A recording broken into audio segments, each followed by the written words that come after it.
Stock market کیسے چلتی ہے؟ یہ ایک بہت مختصر اور زبردست کہانی ہے جو آپ کو بآسانی سمجھا دے گی کہ سٹاک مارکیٹ میں کیا ہوتا رہتا ہے اور وہ کیسے چلتی ہے۔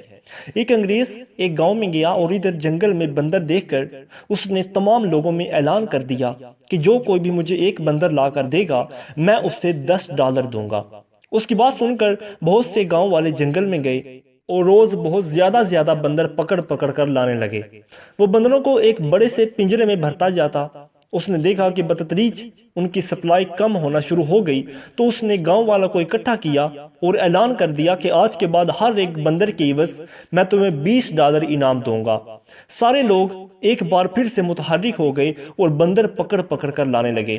وہ ان بندروں کو پنجروں میں بھرتا جاتا اور ایک بار پھر اسے لگا کہ بندروں کی سپلائی کم ہو گئی ہے اور گاؤں والے اپنے کھیتوں کی دیکھ بھال اور گھر کے کام کاج میں جٹ گئے ہیں، تو اس نے اعلان کر دیا کہ آج سے ہر بندر کے عوض $25 دیا کروں گا۔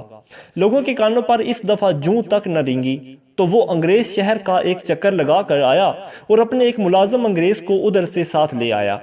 اس نے لوگوں سے بولا کہ اب میں ہر بندر لانے پر $30 انعام دوں گا، لیکن مجھے کچھ بہت ضروری کام نمٹانے ہیں تو مجھے اس کے لیے ایک بار پھر شہر کا چکر لگانا پڑے گا۔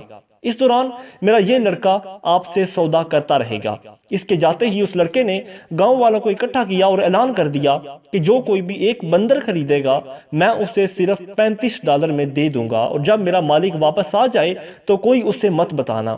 پھر جب وہ واپس آئے گا تو ہم مل کر ہر بندر کا ریٹ $50 لگا دیں گے۔ جو بندر تم لوگ ابھی $35 میں خرید رہے ہو وہ تم اسے $50 میں بیچ دینا۔ کیا خیال ہے؟ گاؤں والوں کو لگا کہ اب تو ویسے بھی جنگل میں بندر ختم ہونے کو آئے ہیں، اور اگر وہ ابھی $35 میں یہی بندر خرید لیں اور دوسرے انگریز کو $50 کی عوض بیچ دیں تو ان کو پورے $15 کا منافع ہوگا۔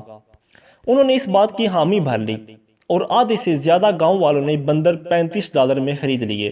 اب جب اگلی صبح کا سورج طلوع ہوا تو گاؤں والے پریشان تھے کیونکہ سارے پنجرے خالی تھے، اور نہ تو اس دن کے بعد انہیں کبھی وہ انگریز ادھر نظر آیا اور نہ ہی اس انگریز کا لڑکا۔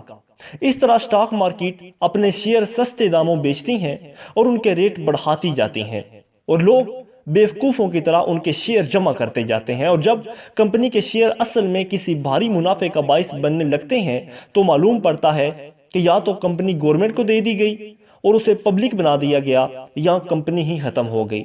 اس طرح کے جمیلوں میں پڑھ کر یہ سوچنا کہ زیادہ اور جلدی منافع مل جائے گا، اس سے بہتر ہے کہ انسان چپ کر کے اپنا کاروبار یا جاب کر لے۔ اپنا کاروبار بہت اوکھا کام ہے کیونکہ کئی سال مسلسل دیکھ بھال اور پیسہ انویسٹ کر کے ہی کوئی اپنا کاروبار کھڑا کر سکتا ہے، لیکن بعد میں وہ گھر بیٹھ کر آرام کر سکتا ہے۔ جبکہ جاب کا مطلب ہے کہ ساری عمر تھوڑی محنت کرتے رہو اور تھوڑے پیسوں سے گزارا چلاتے رہو۔ اب یہ دونوں راستے ٹھیک ہیں، اس میں کوئی اس بندر بزنس جیسی چالاکی یا نقصان تو نہیں ہوتا نا۔